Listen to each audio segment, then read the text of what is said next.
এই চোদনাটা কোথায় গেল রে? ওকে কি তোরা আবার টাইম বলে দিসনি নাকি? আমি তো লেওরা ওকে কালকে বারবার বলে দিয়েছিলাম আজকে 10টার মধ্যে আসতে। এখন ওই চুদির ভাই যদি না আসে তো আমি কি মাল ছিড়বো? আমি বলি কি পল্টুদা, ফুটোর জন্য অপেক্ষা না করে চলো আমরাই দোকানে যাই। হ্যাঁ আমারও তাই মনে হয়, চল আমরা বরং তাই যাই।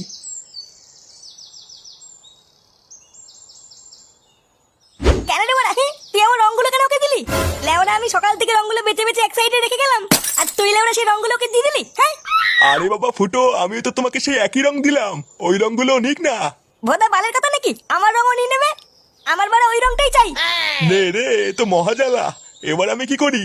লেওরা তুই আমাকে চিনিস না, আজকে যদি আমি আমার এই রংটা না পাই তোর দোকানে গুষ্টি গুদ মেরে দেবো। দেখ চোরের বাচ্চাটা আবার এখানে কখন এলো রে?